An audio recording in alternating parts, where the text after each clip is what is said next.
नमस्ते, मैं प्रभात प्रियदर्शी आप सभी का प्रियदर्शी आईएएस से स्वागत है। तो आप सभी के लिए ईडीएसटी 2023 का जो वार्षिकांक आया है उसमें एक टॉपिक है अद्यतन पर्यावरण विज्ञान। पर्यावरण विज्ञान से संबंधित जो भी अद्यतन है, जो भी अपडेट करेंट अफेयर्स है, आपकी एग्जाम यूपीपीसीएस पीटी 2023 के लिए यूजफुल है, उस सभी पर एक एक करके चर्चा करेंगे। चलिए, और अब चैनल पर नया है तो पहले सब्सक्राइब कर ले, बेल आइकन प्रेस करें जिससे कि आपको नोटिफिकेशन मिलता रहेगा। लाइक कमेंट और शेयर करें। और 600 क्वेश्चन का एमसीक्यू चाहिए यूपीपीसीएस के लिए। 600 क्वेश्चन का एमसीक्यू, उसका पीडीएफ डाला गया है टेलीग्राम चैनल पर। इसी नाम से प्रियदर्शी आईएएस नाम से टेलीग्राम चैनल है, उसको ज्वाइन कीजिए। वहाँ आपको 600 क्वेश्चन का पीडीएफ मिल जाएगा। और जो दिल्ली में है या प्रयागराज में भी अवेलेबल है, या दिल्ली में मुखर्जी नगर, नेहरू विहार, जीटीबी नगर, गांधी विहार, इस समय जो आप रह रहे हैं तो वहाँ बुक स्टॉल सब पर अवेलेबल है। फोटोकॉपी की दुकान पर बुक स्टॉल पर अवेलेबल है। चलिए स्टार्ट करते हैं टॉपिक से। जी, अद्यतन ये जो टॉपिक है अखिल भारतीय बाघ आकलन, तो ये आपके आईएएस-पीटी के लिए भी है, आईएएस-पीटी के लिए भी यूजफुल है, क्योंकि इसी बार इसका रिपोर्ट आया है, अद्यतन हुआ है, अपडेट हुआ है, गणना की गई है, बाघों की गणना की गई है। पिछली बार पिछला जो था 2018 का डेटा था, अब आया 2022 का डेटा आया है। ठीक है, अब देखते हैं क्या क्या है इसमें। अब अंत तक बने रहेंगे, बहुत अच्छा क्वेश्चन में आपको मिलेगा। चलिए, 9 अप्रैल 2023 को प्रधानमंत्री नरेंद्र मोदी ने अखिल भारतीय बाघ आकलन, क्या है, ऑल इंडिया, इंग्लिश में है, ऑल इंडिया टाइगर एस्टिमेशन के 5वें चक्र का परिणाम जारी किया। क्वेश्चन आएगा कि किस चक्र के, तो 5वें चक्र का परिणाम घोषित किया गया किसके द्वारा, तो पीएम नरेंद्र मोदी के द्वारा। कब? 9 अप्रैल 2023 को किया गया है। चलिए, तो अब बाघों की संख्या कितनी हो गई? बाघों की संख्या बढ़कर के हो गई है 3167 हो गई है। पहले कितना था? तो 2967 था, 2967 था। कितना बढ़ोतरी हुआ है? तो 200 का हुआ है। चलिए आगे बात करते हैं आगे। चलिए 200 का। अब देखिए इन परिणामों के अनुसार, स्टेटस ऑफ टाइगर 2022, ठीक है, एक नामक एक रिपोर्ट में संकलन प्रस्तुत किया गया, स्टेटस ऑफ टाइगर 2022। चलिए आगे बढ़ते हैं। चलिए देखते हैं आगे। देखिए दिया ही है, यहाँ देखेंगे आप। नवीनतम बाघ गणना के परिणाम दर्शाते हैं कि 2022 में भारत में बाघों की संख्या बढ़कर कितनी हो गई? 3167 पहुँच चुकी है। और 2018 में कितना था? 2018 में देखेंगे तो ये डाटा 2018 का है, ठीक है। देखिए कितना 2967, तो बढ़ोतरी कितनी हुई है? 200 की हुई है। क्वेश्चन यहाँ से ही बनेगा कि 2018 की तुलना में 2022 में कितनी बढ़ोतरी हुई है, तो 200 की हुई है। आपको प्रतिशत में ही पूछ सकता है, आईएएस-पीटी चाहे यूपीपीसीएस किसी भी डेटा के रूप में आपसे पूछा जा सकता है। तो प्रतिशत के रूप में, परसेंटेज के रूप में कितनी बढ़ोतरी हुई है, तो 6.74, 6.74% की वृद्धि हुई है। ठीक है, यहाँ एक साथ देखेंगे आप देखेंगे। हाँ, ये आईएएस-पीटी के लिए भी 9 अप्रैल 2023 को अखिल भारतीय बाघ आकलन के 5वें चक्र का परिणाम किसने घोषित किया? पीएम मोदी ने। बाघों की संख्या कितनी हो गई है? 3167, पहले कितना था? 2967। कितनी बढ़ोतरी हुई? 200 की। देखिए डेटा समझ देखेंगे, और प्रतिशत के रूप में पूछ देगा आपको, तो 6.74। चलिए आगे बढ़ते हैं। अब आते हैं आगे। देखिए अब क्या है कि क्या लिखा है कि इस प्रकार बाघों की न्यूनतम आबादी 167 अनुमानित की गई है। यहाँ देखिए शिवालिक की ये सब डेटा आपके काम का नहीं है ज़्यादा। रानीपुर जो उत्तर प्रदेश में, और 53 में टाइगर रिजर्व बना है, इस पर ज़्यादा नहीं कुछ है। चलिए आगे बढ़ते हैं। यहाँ देखें, यहाँ से क्वेश्चन आ सकते हैं आपसे कि देखिए 50 वर्ष पूरे हुए हैं, ठीक है, तो टाइगर रिजर्व से भी क्वेश्चन आ सकते हैं, क्योंकि इसके 50 वर्ष पूरे हुए हैं। आप लोग आईएएस-पीटी के लिए भी, ये आईएएस-पीटी के लिए भी यूजफुल है। ये सब डेटा देखेंगे। प्रोजेक्ट टाइगर के 50 वर्ष पूरे हुए, कितने पूरे हुए हैं? 50 वर्ष। कब स्टार्ट किया गया था? तो 1 अप्रैल 1973 को प्रोजेक्ट टाइगर स्टार्ट किया गया था। प्रोजेक्ट टाइगर पर कई बार क्वेश्चन आईएएस-पीटी में भी आ चुका है, ठीक है, यहाँ देखेंगे। और 50 वर्ष पूरे हुए हैं, तो एक उपलब्धि हासिल किया है भारत ने, तो इस पर क्वेश्चन आ सकते हैं। चर्चा में है तो पर्चा मारने की संभावना ज़्यादा, कहा था जो चर्चा हो पर्चा मारने की संभावना ज़्यादा होती है। प्रोजेक्ट टाइगर, ठीक है, लॉन्च किया गया। चलिए प्रोजेक्ट टाइगर विश्व में अपनी तरह की सबसे बड़ी प्रजाति संरक्षण पहल है, स्पीसीज कंजर्वेशन इनिशिएटिव है। क्या है? स्पीसीज कंजर्वेशन इनिशिएटिव है। चलिए 1 अप्रैल 2023 को कितने वर्ष हो गए पूरे? तो 50 वर्ष पूरे हो गए हैं। ठीक है। 9 अप्रैल को देखें, 9 अप्रैल 2023 को पीएम मोदी ने मैसूर में, आपसे क्वेश्चन पूछा जाएगा कहाँ? तो मैसूर में, कर्नाटक स्थित मैसूर विश्वविद्यालय में प्रोजेक्ट टाइगर के 50 वर्ष पूरे होने पर स्मरण उत्सव मनाया गया है। ठीक है। एक कार्यक्रम का उद्घाटन किया गया। तो क्वेश्चन यहाँ से पूछे जा सकते हैं कि प्रोजेक्ट टाइगर के 50 वर्ष पूरे होने पर कहाँ कार्यक्रम किया गया, कहाँ कार्यक्रम का आयोजन किया गया? तो मैसूर। ठीक है। कर्नाटक, पहले राज्य कर्नाटक, मैसूर में एक विश्वविद्यालय है, मैसूर विश्वविद्यालय, वहाँ किया गया। ठीक है। चलिए आगे बढ़ते। किसके द्वारा? तो पीएम मोदी के द्वारा। ठीक है। कई तरह से क्वेश्चन इस पर आ सकते हैं। सिर्फ बाघों की संख्या नहीं याद करके जाएं, इस सभी आपको देख करके अच्छे से जाएं। ठीक है। इस पर कार्यक्रम का आयोजन किया, क्यों? 50 वर्ष पूरे हुए हैं। मैं कई बार कह चुका हूं कि प्रधानमंत्री, देश के राष्ट्रपति, chief justice of India, chief election commissioner of India, इस लोग कुछ बोलते हैं, कुछ करते हैं, तो उसको, उस घटना को, उस कार्यक्रम को अच्छे से करके जाएंगे कि वहीं से क्वेश्चन ज़्यादा आने की संभावना होती है। ठीक है। पीएम मोदी ने इसका उद्घाटन किया। ठीक है। मैसूर विश्वविद्यालय में प्रोजेक्ट टाइगर के 50 वर्ष पूरे होने पर। चलिए आगे बढ़ते हैं। ज्ञान देखिए, उल्लेखनीय है कि प्रोजेक्ट टाइगर पर्यावरण, वन एवं जलवायु परिवर्तन मंत्रालय की एक केंद्र प्रायोजित योजना है। क्या है? केंद्र प्रायोजित योजना। चलिए आगे बढ़ते हैं, देखते हैं। अब यहाँ देखें, ये भी ISPD के लिए भी यूजफुल है। क्या है इसमें? International big cat alliance. देखिए 9 अप्रैल 2023 को ही पीएम मोदी ने क्या कि international big cats alliance, IBC है, international big cats alliance launch किया। क्वेश्चन आएगा कि हाल ही में इंटरनेशनल बिग कैट अलायंस किसने लॉन्च किया? America, Pakistan, Bharat, Japan. तो भारत ने लॉन्च किया। भारत में किसने लॉन्च किया? तो भारत के प्रधानमंत्री मोदी ने इसे लॉन्च किया। कब? 9 अप्रैल 2023 को लॉन्च किया इंटरनेशनल बिग कैट्स अलायंस।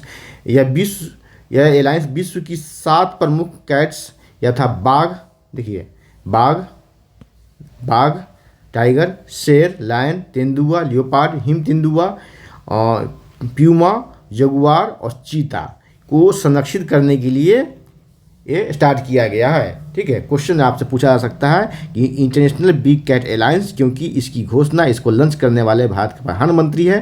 प्रधानमंत्री, राष्ट्रपति, chief justice of India, chief election commission of India, जो भी कुछ बोलते हैं, लॉन्च करते हैं, उसको ध्यान से करके जाएंगे। क्वेश्चन आते हैं, क्योंकि प्रधानमंत्री, राष्ट्रपति कुछ बोलते हैं तो चर्चा में होता है। चर्चा में जो होता है पर्चा की संभावना ज़्यादा होती है। आपसे यहाँ से पूछ लिया जाएगा, बाघों की संख्या न पूछ करके। इंटरनेशनल बिग कैट अलायंस को लॉन्च किसने किया? पीएम मोदी ने किया। कब किया? 9 अप्रैल 2023 को किया।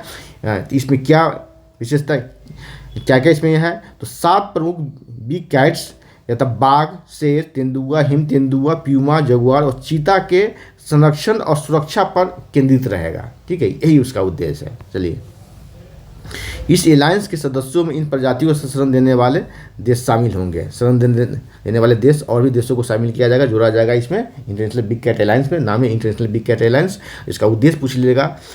ठीक है। तो यही उद्देश्य है इसका, 7 बिग कैट्स को संरक्षण सुरक्षा देना है। ठीक है।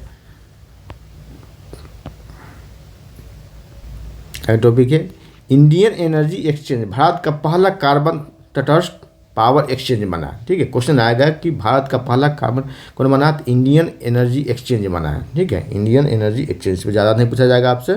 ठीक है। आज में देखें, यहाँ देखें, यह भारत का यह कार्बन तटस्थ घोषित होने वाला, कार्बन न्यूट्रल घोषित होने वाला भारत का पहला पावर एक्सचेंज है। क्वेश्चन तो पहला है तो चर्चा में होता है, जो भी कुछ पहला होता है और अंतिम होता है, पहला है तो चर्चा में, तो पर्चा में संभावना ज़्यादा है। ये भी ISPT के लिए, क्योंकि पर्यावरण से संबंधित है, कार्बन तटस्थ से संबंधित है। ठीक है। तो क्वेश्चन आ सकते हैं आपसे, पर्यावरण, भुखमरी, गरीबी, सामाजिक न्याय से संबंधित जो भी क्वेश्चन है ISPD और UPSS में आने की संभावना ज़्यादा होती है। कार्बन तटस्थ घोषित होने वाला भारत का पहला पावर एक्सचेंज है। इसका नाम क्या है? Indian energy exchange. चलिए आगे बढ़ते हैं। देखिए क्या कर इंडियन एनर्जी एक्सचेंज क्या करता है? यह भारत का प्रमुख ऊर्जा बाजार है, जो विद्युत, नवीकरण ऊर्जा, विद्युत नवीकरण ऊर्जा और प्रमाण पत्रों के भौतिक वितरण के लिए राष्ट्रव्यापी स्वचालित ट्रेडिंग प्लेटफॉर्म है। ठीक है, nation wide automated trading platform है ये। ठीक है, ये कार्बन तटस्थता का अर्थ बताया गया। अर्थ क्या है कार्बन तटस्थ, तो आप तो जान लिए कौन सी कंपनी बनी है। किसी व्यक्ति, कंपनी या देश को कार्बन तटस्थ, कार्बन न्यूट्रल के रूप में जाना जाएगा यदि वह दिन प्रतिदिन अपनी गतिविधियों के द्वारा वायुमंडल में मुक्त की जाने वाली कार्बन डाइऑक्साइड को उनके द्वारा वायुमंडल से अवशोषित या हटाई जाने वाली CO2 की मात्रा संतुलित कर देते हैं, तो उसे कार्बन न्यूट्रल कहा जाता है। इसे ही शुद्ध कार्बन उत्सर्जन या नेट कार्बन जीरो इमिशन कहा जाता है, क्योंकि समग्र रूप से वायुमंडल में जुड़ी जाने वाली CO2 की मात्रा शून्य हो जाती। यही है इसका परिभाषा। चलिए आगे बढ़ते हैं। अब आते हैं नीलगिरी तहर परियोजना। ठीक है, नीलगिरी तहर परियोजना। तमिलनाडु अपने राजकीय पशु नीलगिरी तहर, क्वेश्चन आ गया कि नीलगिरी तहर अब चर्चा में है, तो कई तरह से पर्चा बनाने की संभावना है। क्वेश्चन आएगा कि नीलगिरी तहर किस राज्य की राजकीय पशु है, तो तमिलनाडु का राजकीय पशु है। इसके संरक्षण हेतु नीलगिरी तहर परियोजना को मंजूरी दे दी गई है। यह भारत में इस प्रकार की पहली परियोजना है। इस प्रकार की नीलगिरी तहर के लिए क्या है, ये पहली परियोजना है भारत में। ठीक है, इस परियोजना को अगले 5 वर्षों में 2022 से 27 की अवधि में लागू किया जाएगा। नीलगिरी तहर के संरक्षण की आवश्यकता के बारे में जागरूकता पैदा करने के उद्देश्य से 7 अक्टूबर 2023 को नीलगिरी दिवस मनाया गया। चलिए यहाँ देखिए, यहाँ आप तो इतना तो याद करके जाएंगे कि नीलगिरी तहर राजकीय पशु है, कहाँ, तमिलनाडु की। नीलगिरी तहर के लिए संरक्षण की व्यवस्था की गई है, पहल की गई है। अब क्वेश्चन पूछा जाएगा कि नीलगिरी अब बहुत चर्चा में है, तो पर्चा में किसी तरह से पूछा जा सकता है। नीलगिरी तहर दिवस पूछा जाएगा आपको। ठीक है, नीलगिरी तहर डे क्या है, 7 अक्टूबर, याद करके जाएंगे। आपसे डेट भी पूछा जा सकता है, चर्चा में तो पर्चा में समझना ज़्यादा, किसी तरफ से 7 अक्टूबर को नीलगिरी तहर दिवस मनाया जाएगा। चलिए, नीलगिरी तहर जो है पर्वतीय क्षेत्रों में पाया जाने वाला ये खुरदार जानवर है। खुर होते हैं, पैर में खुर होते हैं। फिर आगे बढ़ते हैं। भारत में चीते का पुनर्वास। ठीक है, ये तो बहुत चर्चा में रहा है, मैक्सिमम लोग आप इसे जानते होंगे इसके बारे में। ठीक है, 17 सितंबर 2022 को प्रधानमंत्री मोदी ने जंगली चीतों को कूनो नेशनल पार्क, कहाँ, मध्य प्रदेश में रहने के लिए मुक्त कर दिया गया। कब, 17 सितंबर 2022 को। कहाँ से लाया गया, नामीबिया से लाया गया। कितना चीता, 8 लाया गया। इसमें 5 मादा 3 नर लाया गया। इस पर कई बार क्वेश्चन MCQ में मैंने डाला है। ठीक है, देखिए बाद में फिर दक्षिण अफ्रीका से भी लाया गया। यहाँ देखेंगे आप, यहाँ देखिए 2052 में इसे क्या किया, विलुप्त घोषित किया गया। क्वेश्चन यहाँ से आएगा ISPD में। ये ISPD के लिए एक बहुत ही इंपॉर्टेंट क्वेश्चन है। ठीक है, ध्यान से टॉपिक है। 1952 में इसे विलुप्त घोषित किया गया। तो अंतिम बार से कब देखा गया, तो 1947 में इसे अंतिम बार देखा गया। जब भारत आज़ाद हुआ था उसी वर्ष अंतिम बार इसे देखा गया था। 3 चीता को देखा गया था। उसका स्थानीय राजा ने उसका उसी वर्ष शिकार कर लिया और 1952 में इसे विलुप्त घोषित कर दिया गया। ठीक है, देखिए इसी क्रम क्या हुआ आगे, 18 फरवरी 2023 को दक्षिण अफ्रीका से लाया गया। 17 सितंबर को कूनो नामीबिया से लाकर के कूनो नेशनल पार्क में डाला गया। और फिर क्या गया, 18 फरवरी 2023 को इसी वर्ष दक्षिण अफ्रीका से लाए गए 12 चीता लाया गया। उसको भी कूनो नेशनल पार्क में रखा गया है। अब क्या है, अब देखा जा रहा है, कल के न्यूज़ में आया है कि अब वहाँ इसके लिए जो है क्षेत्र कम पड़ रहा है। तो अब मुकुंदरा नेशनल पार्क है, आपको मध्य प्रदेश में एक और अभयारण्य है, वहाँ उसको कुछ चीतों को वहाँ शिफ्ट करने की बातें चल रही है, मीडिया में आ रही है। ठीक है, और मध्य प्रदेश सरकार ये नहीं चाह रही कि इस चीता को दूसरे स्टेट में रखा जाए, वहीं मुकुंदरा नेशनल पार्क वहीं रखा जाए। जो भी नेशनल पार्क अभयारण्य हो वहीं इसे डाला जाएगा, क्योंकि चीता स्टेट का जो है, चीता स्टेट का दर्जा मध्य प्रदेश को ही मिला रहा है। जैसे टाइगर स्टेट का दर्जा मिला हुआ, टाइगर स्टेट मध्य प्रदेश बोलते हैं, जैसे चीता स्टेट भी मध्य प्रदेश बोला जाएगा। चलिए आगे बढ़ते हैं।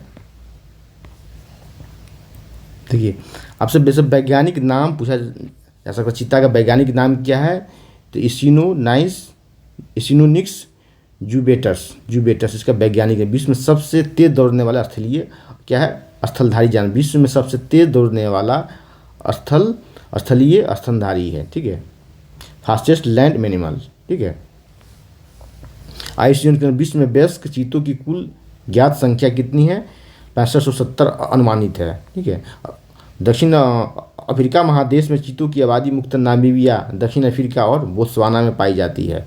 विश्व में किसी भी देश के संदर्भ में चीतों की सबसे ज़्यादा संख्या नामीबिया में है। यहाँ से भी आपसे क्वेश्चन आ सकता है कि अभी तक तो याद करके जाएंगे कुन्नू नेशनल पार्क मध्य प्रदेश, यहाँ पूछा जा सकता है कि सबसे अधिक आबादी कहाँ है। सबसे अधिक आबादी जो है चीतों की सबसे अधिक आबादी कहाँ, संख्या कहाँ, तो है नामीबिया से। पहली बार भारत में नामीबिया से ही लाया गया, ठीक है।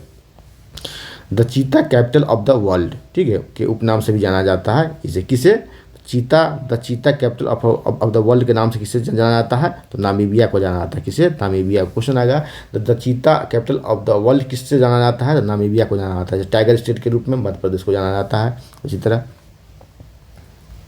देखिए ISPT में यहाँ से क्वेश्चन पूछे जाएंगे आपसे, ठीक है, ISPT में, ठीक है। वैश्विक रूप से संकटग्रस्त प्रजातियों की IUCN की रेड सूची में, लाल सूची में, है ना, क्या है, चीतों को सुभेद माना गया है। क्या है? सुभेद, इंग्लिश में बोलते हैं वल्नरेबल माना गया है। सुभेद माना कि श्रेणी में से वर्गीकृत किया गया है। जबकि एशियाई चीता सबसे अधिक पाया था ईरान में। जबकि एशियाई चीता को गंभीर रूप से संकटग्रस्त, देखिए क्रिटिकली इंडेंजर्ड।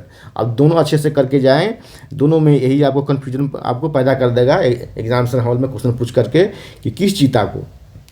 देखिए वैश्विक रूप से संकटग्रस्त प्रजातियों की IUCN की लाल सूची में चीतों को सुभेद की श्रेणी में वर्गीकृत किया था, वल्नरेबल। जबकि एशियाई चीतों को गंभीर रूप से संकटग्रस्त, उसे बोलते हैं क्रिटिकली इंडेंजर्ड श्रेणी में रखा गया है। तो एशियाई चीता सबसे अधिक पाया था ईरान में। देखिए अब केवल ईरान सबसे ज़्यादा ही नहीं, केवल ईरान में पाया था एशियाई चीता, वो क्रिटिकली इंडेंजर्ड है। चलिए आगे बढ़ते हैं। हाँ, 52 में विलुप्त घोषित किया गया था। एकमात्र बृहद स्तनधारी है। चलिए अब आगे आते हैं। महेंद्रगिरी पहाड़ी जैव विविधता विरासत स्थल, ठीक है, क्या है, तो उड़ीसा में है। महेंद्रगिरी पहाड़ी है, वहाँ महेंद्रगिरी पहाड़ी है, ठीक है। उसे क्या घोषित किया गया है, जैव विविधता स्थल घोषित किया गया महेंद्रगिरी पहाड़ी। क्वेश्चन आएगा या कूट में दे देगा कि महेंद्रगिरी पहाड़ी राज्यों के साथ मिलान करें तो कहाँ है, वो उड़ीसा में है, ठीक है। यह उड़ीसा के दूसरे जैव विविधता विरासत स्थल है। उड़ीसा का प्रथम स्थल कौन है, उड़ीसा का मंदसरू उड़ीसा का प्रथम जैव विविधता विरासत स्थल है, मंदसरू। दूसरा कौन हो गया, महेंद्रगिरी। चलिए आगे बढ़ते हैं, इससे इतना ही। चलिए आगे बढ़ते हैं। हाँ, यहाँ देखिए ये भी इम्पोर्टेंट है। देखिए यहाँ देखिए छूट रहा था कुछ। गौरत वाले की 22 नवंबर 2022 को तमिलनाडु सरकार ने अरिटापट्टी तमिलनाडु का पहला जैव विविधता स्थल, यहाँ से भी आ सकता है क्योंकि तमिलनाडु का पहला है, ठीक है। अरिटापट्टी ये कहाँ है, जैव विविधता स्थल तमिलनाडु में है। चलिए इस सब क्वेश्चन में मैंने MCQ में डाला है, ठीक है। चलिए आगे बढ़ते हैं इस पर। यहाँ देखेंगे राष्ट्रीय जैव विविधता प्राधिकरण के अनुसार वर्तमान में भारत में कुल 36 जैव विविधता स्थल है। जैव विविधता विरासत स्थल, क्वेश्चन आएगा कि भारत में कुल कितने जैव विविधता विरासत स्थल है, तो 36 है। इस बार चर्चा में रहा है बहुत ज़्यादा, तो चर्चा में आने की संभावना ज़्यादा है। ISPT में भी इसके आने की संभावना ज़्यादा। भारत का पहला जैव विविधता विरासत स्थल जो है नल्लूर टैमेरिंड ग्रोव, ये कहाँ था, बेंगलुरु कर्नाटक में। भारत का पहला जैव विविधता विरासत स्थल कौन है, नल्लूर कहाँ, तमिलनाडु में है, सॉरी कर्नाटक में है। चलिए यहाँ देखें सर्वाधिक जैव विविधता विरासत स्थल जो है कहाँ, महाराष्ट्र और त्रिपुरा में। कितने 5, दोनों राज्यों में 5 है। उत्तर प्रदेश देख ले, उत्तर प्रदेश में जैव विविधता विरासत स्थल की संख्या 1 है। कितनी संख्या, 1 है। यूपी स्पेशल का हो गया, लेकिन मध्य प्रदेश में 3 है। चलिए आगे बढ़ते हैं। बिहार में 1 भी नहीं है, बिहार में स्थल नहीं है। चलिए आगे देखिए स्थल की सूची दिया गया है। आगे बढ़ते हैं, जितना बताया उतना ही काम का है एग्जाम के लिए। चलिए अब आगे देखें, ये भी ISPT के लिए यूजफुल है।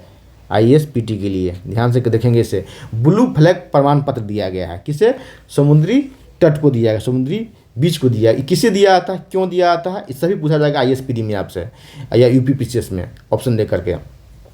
ये सबसे स्वच्छ समुद्री तट को प्रमाण पत्र दिया था। किसके द्वारा दिया था वो भी बतलाऊंगा, सिर्फ आप बने रहें अंत तक। और चैनल पर नए हैं तो पहले सब्सक्राइब करें, बेल आइकन प्रेस करें, जिससे कि आपको नोटिफिकेशन मिलता रहेगा। लाइक कमेंट और शेयर करें। और इसके अलावा भी 600 क्वेश्चन का MCQ चाहिए तो आप टेलीग्राम चैनल पर जाएँ। 26 अक्टूबर 2022 को पर्यावरण, वन एवं और जलवायु परिवर्तन मंत्रालय द्वारा जारी विज्ञप्ति के अनुसार 2 भारतीय समुद्री तटों को ब्लू फ्लैग प्रमाण पत्र दिया गया है। ये भी बताऊंगा कि अब कुल कितने ब्लू फ्लैग प्रमाण पत्र हो चुके हैं। चलिए देखिए, इसका नाम है मिनिका ठुंडी तट, मिनिकाय में, और है कदमत। दोनों क्या है? दोनों लक्षद्वीप में, दोनों लक्षद्वीप में, दोनों लक्षद्वीप में है। दोनों कहाँ? लक्षद्वीप। क्वेश्चन आएगा इस तरह से पूछा जा सकता है आपसे आईएसपी में कि ठुंडी तट किस राज्य में है, कदमत तट किस राज्य में है, क्योंकि चर्चा में रहा तो पर्चा आने की संभावना ज़्यादा है। कहा था जो चर्चा में होता है वो पर्चा में किसी तरह से पूछे जाते हैं। कदमत ठुंडी तट किस राज्य में है, समुद्री तट कदमत समुद्री तट किस राज्य में, तो लक्षद्वीप, दोनों लक्षद्वीप। क्यों चर्चा में रहा? इसे ब्लू फ्लैग प्रमाण पत्र मिला। ब्लू फ्लैग प्रमाण पत्र मिलने से क्या फायदे हैं, क्यों दिया जाता है, आगे बताता हूँ, सिर्फ आप बने रहें। चलिए, टोटल ब्लू फ्लैग की संख्या कितनी हो गई? ब्लू फ्लैग प्रमाण पत्र प्राप्त समुद्री तटों की संख्या भारत में कितनी हो गई है? तो 12 हो गई है। चलिए आगे देखते हैं। ये 12 हो गई है। देखिए, विश्व के 50 देशों में 5066 तट हो चुका है। चलिए एक दिया था समुद्री तटों, बंदरगाहों एवं पर्यटन नौकाओं को ब्लू फ्लैग प्रमाण पत्र प्रदान किया जा चुका है। भारत में कितने हो चुके? 12 हो चुके हैं। चलिए आगे बढ़ते हैं। देखिए, हाँ, अब देखें, बताते हैं कि अब किसके द्वारा दिया जाता है। देखिए यहाँ देखें, ध्यान से देखेंगे आप लोग। चलिए यहाँ देखिए, एक फाउंडेशन है, गैर सरकारी संस्था है, संगठन है, इसका नाम है foundation for environment education. Foundation for environmental education, foundation for environmental education, इसका फुल ये देखिए क्या, FEE, foundation for environmental education द्वारा ब्लू फ्लैग सहित कुल 5 कार्यक्रमों का संचालन किया जाता है। ब्लू फ्लैग समुद्री तटों को, बीच को, बंदरगाहों में नौका पर्यटन संचालकों को प्रदान किए जाने वाला विश्व के सर्वाधिक मान्यता प्राप्त इको लेबल में से एक है। ठीक है, ये क्या दिया जाता है? सबसे स्वच्छ समुद्री तटों को प्रदान किया जाता है। इससे टूरिज्म बढ़ जाता है। जब इस प्रमाण पत्र मिलता है तो इससे क्या होता है? टूरिज्म बढ़ जाता है और इसके कुछ विकास के डेवलपमेंट के लिए, स्वच्छता के लिए भी कुछ फंड दिए जाते हैं, इसलिए ये महत्वपूर्ण होते हैं। यहाँ देखते हैं आगे, भारत का 53वां बाघ अभयारण्य कौन बना? रानीपुर बाघ अभयारण्य कहाँ है? तो ये उत्तर प्रदेश में। कहाँ? यूपी में है। यूपी के किस जिले में? तो चित्रकूट जिले में। इससे संबंधित इतना ही क्वेश्चन आपको यूपी पे स्पेशल से भी और नेशनल करेंट अफेयर से भी पूछे जाएंगे। चलिए आगे बढ़ते हैं। कितना क्षेत्रफल है, कितना क्या है हेक्टेयर में, ये सब कुछ नहीं पूछा जाएगा आपसे। चलिए आगे बढ़ते हैं। रानीपुर देख लें, ये भी एरिया सुनिए, सिर्फ एग्जाम पॉइंट ऑफ व्यू से देखिए, समय कम है, एग्जाम के लिए क्या उपयोगी है। ठीक है, नॉलेज के लिए बाद में पढ़ते रहेंगे आप, नॉलेज के लिए पढ़ने के लिए बहुत समय है। चलिए आगे बढ़ते हैं। यहाँ देखेंगे, भारत का पहला सिलेंडर लोरिस अभयारण्य कहाँ किया गया? तो तमिलनाडु में। देखिए क्वेश्चन देखिए, भारत का पहला तो चर्चा में है। कहा था जो चर्चा में पर्चा में आता, भारत का पहला है तो बहुत चर्चा में रहा है।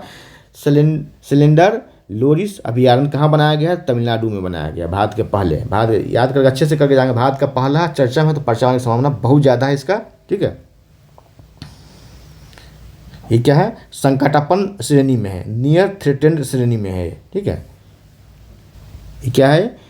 संकटापन्न श्रेणी में, संकटापन्न श्रेणी में है। चलिए आगे बढ़ते हैं। देखिए, इसका जीवन काल होता है, यहाँ से भी आपसे क्वेश्चन पूछे जाएंगे। चलिए इसका ये क्या है?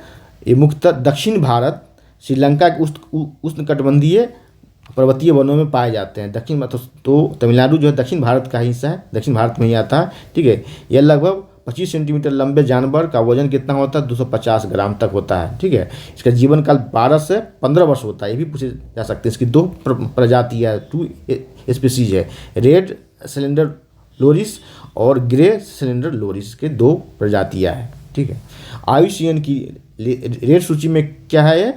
तो ये विलुप्त प्राय है, इसको बोलते इंडेंजर्ड। क्या बोलते? इंडेंजर्ड श्रेणी में है। ठीक है, इस संकटापन्न में नहीं है, ये इंडेंजर्ड श्रेणी में है। ठीक है, यह है विलुप्त प्राय, विलुप्त होने के कगार पा चुका है, इंडेंजर्ड श्रेणी में से सूचीबद्ध किया गया है। चलिए आगे बढ़ते हैं। नहीं भी सही था, ये भी यहाँ देखिए, यहाँ आपको मैं आपको क्लियर करता हूँ। रेड है ना, रेड और ग्रे है। रेड, ये है रेड, यहाँ देखिए ये रेड और ये है ग्रे, ठीक है, ग्रे है। यहाँ देखिए रेड जो है विलुप्त प्राय श्रेणी में है, विलुप्त प्रजाति की श्रेणी में, उसको बोलते हैं इंडेंजर्ड, रेड को, ठीक है, रेड सिलेंडर लोरिस को, ठीक है। अब आगे देखते हैं, यहाँ देखिए ग्रे है, तो ग्रे है संकटापन, ग्रे है संकटापन, उसको बोलते हैं इंग्लिश में नियर थ्रेटेंड, नियर थ्रेटेंड, ठीक है, नियर थ्रेटेंड बोलते हैं संकटापन ग्रे। और रेड क्या है, विलुप्त प्राय इंडेंजर। रेड जो है एक खत्म होने के कगार पर है और इस पर संकट उत्पन्न है, अभी इस पर संकट ही उत्पन्न हुआ है ग्रे पर। चलिए आगे बढ़ते हैं, हम देखते हैं आगे। देखें आप कि देश का, ये भी देश का पहला डुगोंग संरक्षण, देश का पहला डुगोंग संरक्षण तो चर्चा में है, ठीक है। पहला कुछ भी होता चर्चा में होता, पर्चा में समझा जाता हो। ये भी तमिलनाडु सरकार के द्वारा, ठीक है, तमिलनाडु सरकार द्वारा पाक की खाड़ी में, कहा पाक की खाड़ी में इसे देश के पहले डुगोंग संरक्षण रिजर्व की स्थापना हेतु अधिसूचना जारी की गई है। क्या नाम है, पाक की खाड़ी में डुगोंग, ठीक है। चलिए आगे बढ़ते हैं। ये क्या, एक तरह समुद्री गाय है के नाम से जाना था, इसे जाना था समुद्री गाय के नाम से जाता है। क्या डुगोंग विश्व में सबसे बड़े शाकाहारी स्तनपायी जानवर है। यहाँ से भी आपसे पूछे जा सकते हैं, जलीय जीव है।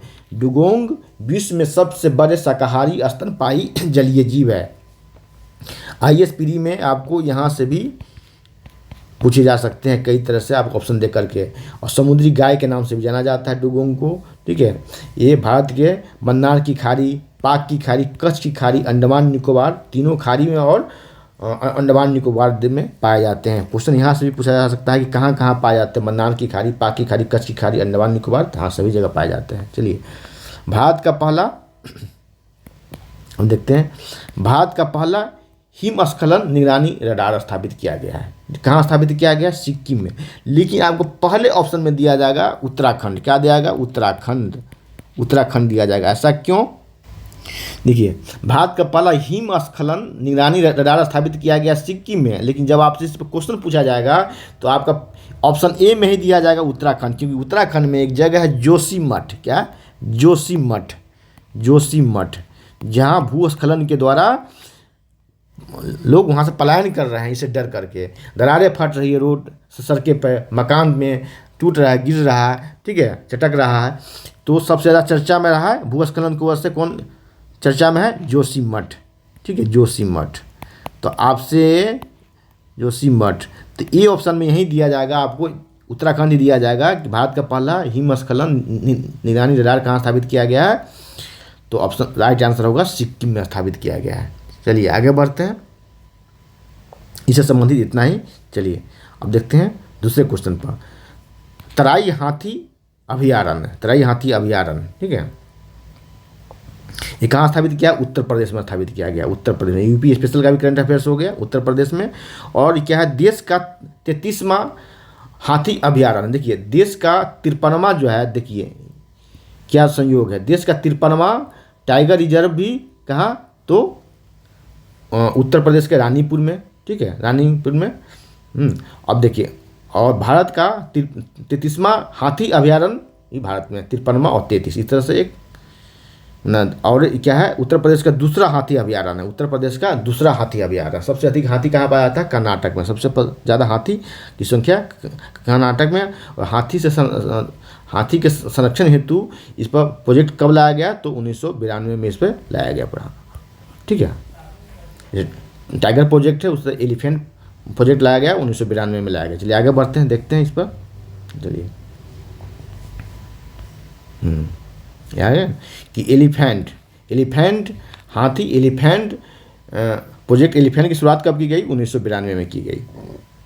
चलिए आगे बढ़ते हैं। चलिए सबसे ज़्यादा काम का नहीं, यहाँ देखें।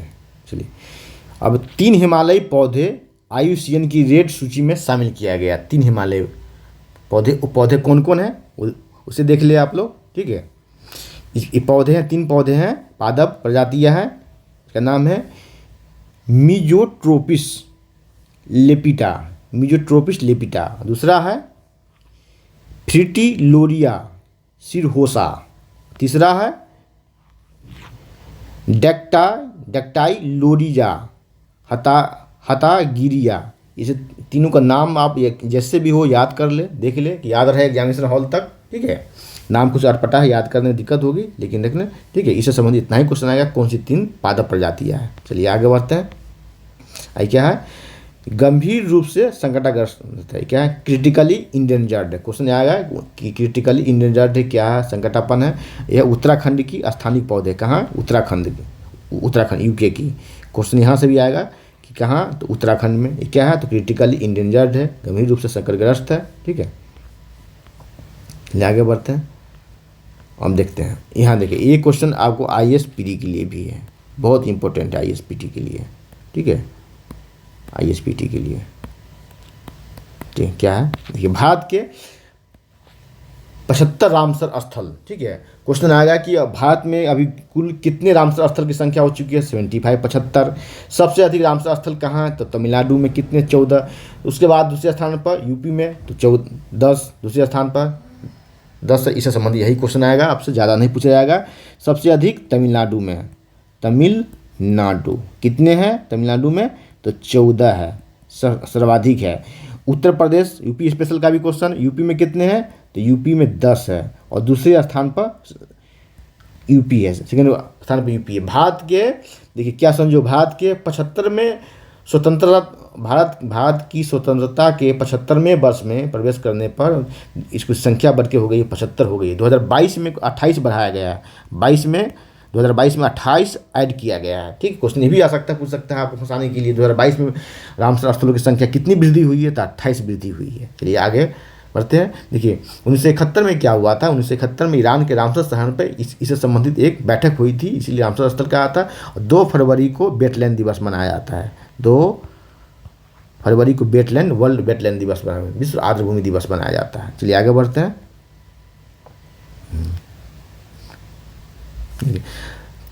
सबसे अधिक नया स्थल जोड़ा गया है 2022 में, तमिलनाडु में जोड़ा गया है 11 जोड़ा गया, 11 के बाद 14 हो गया बढ़ करके, ठीक है।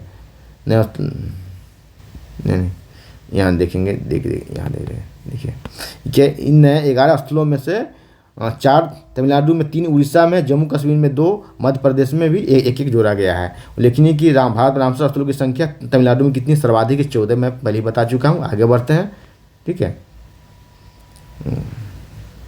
चलिए ये सब देखिए, अब आते हैं हम विश्व की पहली फिशिंग कैट गणना। देखिए ये भी चर्चा में पहली है, तो पर्चा में सामना ज़्यादा है, विश्व की पहली फिशिंग कैट गणना, ठीक है। ये टॉपिक है, बहुत इंपॉर्टेंट है। देखिए 5 जून 2022 को, 5 जून को क्या मनाया जाता है, तो विश्व पर्यावरण दिवस मनाया जाता है। ये डे भी देख ले, 5 जून को, ये भी एक करंट अफेयर्स का हो गया, ठीक है। अब क्या है, जारी द्वारा एक व्यक्ति के अनुसार उड़ीसा स्थित चिल्का झील में कितने हैं, 176 फिशिंग कैट है। हाँ, एक बार जान लें कि भारत का पहला रामसर स्थल यही है। कौन सा है, चिल्का झील, क्या उड़ीसा में पहला रामसर स्थल, जो अब आपने देखा कि 75 हो चुका है, तो भारत का पहला रामसर स्थल कौन है, तो चिल्का झील ही उड़ीसा का। कितने हैं, यहाँ फिशिंग कैट बढ़ गया तो 176 बढ़ गया है, ठीक है। तो देखते हैं इस पर क्या क्या है, एग्जाम से संबंधित आने की संभावना है, देखते हैं। हाँ, इसकी गणना की गई है, देखिए यहाँ देखिए, फिशिंग कैट जो है जंगली बिल्ली है, क्या है, जंगली बिल्ली और एक दुर्लभ प्रजाति है। फिशिंग कैट जंगली बिल्ली और दुर्लभ प्रजाति, इसका वैज्ञानिक नाम है प्रियोनेलुरस बिबेरिनस, इसका वैज्ञानिक नाम है। चलिए आगे बढ़ते हैं। इससे संबंधित क्या है, हाँ, ज़्यादातर क्या है, सुंदरबन के मैंग्रोव वन, हिमालयी तलहटी और पश्चिमी तट में पाया जाता है, ठीक है। आयुष्मान के रेड सूची में क्या है, वनरेबल सुभेद के रूप में सूचीबद्ध किया गया फिशिंग कैट को। चलिए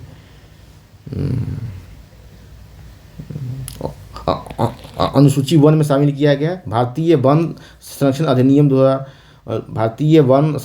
1972 की अनुसूची 1 में से शामिल किया गया है।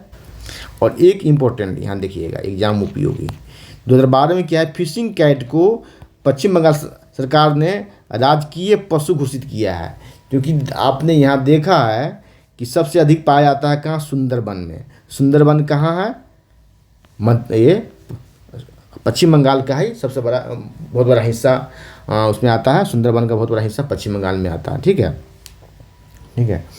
और तो और इसी वजह से पश्चिम बंगाल सरकार ने इसे अपना राजकीय पशु घोषित किया गया है। आप यहाँ तक पढ़ेंगे फिशिंग कैट का संरक्षण दिया जा रहा है, तो यहाँ से आपसे पूछ लिया जाएगा फिशिंग कैट किस राज्य की राजकीय पशु है, तो पश्चिम बंगाल की। ठीक है, चलिए आगे बढ़ते हैं। हाँ, इसको चिल्का झील का दूत भी घोषित किया गया है। इसे चिल्का झील का दूत भी घोषित किया गया है। ठीक है, चिल्का झील पश्च जल की भारत की सबसे बड़ी झील है, पूर्वी तट पर है। चलिए आगे बढ़ते हैं। आप देखिए, देश का 52वां टाइगर रिजर्व कहाँ है, रामगढ़ विषधारी कहाँ है, तो यह है आपको राजस्थान में है, राजस्थान के बूंदी जिले में। भारत में अब 53 टाइगर रिजर्व हो चुका है। ये कहाँ है, 53वां, तो रानीपुर कहाँ, यूपी में है। ठीक है, चलिए बाघों की संख्या के बारे में बता दिए, सब बता दिए आपको। ठीक है, तो 52वां 53वां तक हो चुका है। तो आज इतना ही, फिर अगले क्लास में मिलते हैं। और चैनल पर नया है तो पहले सब्सक्राइब करें, बेल आइकन प्रेस करें, जिससे कि आपको नोटिफिकेशन मिलता रहेगा। लाइक कमेंट और शेयर करें। अपने जो भी आपका ग्रुप है, व्हाट्सएप ग्रुप है, फ्रेंड सर्किल है, वहाँ आप शेयर करें, इसे बढ़ाएं। ठीक है, सब्सक्राइबर बढ़ाएं, सब्सक्राइब करें।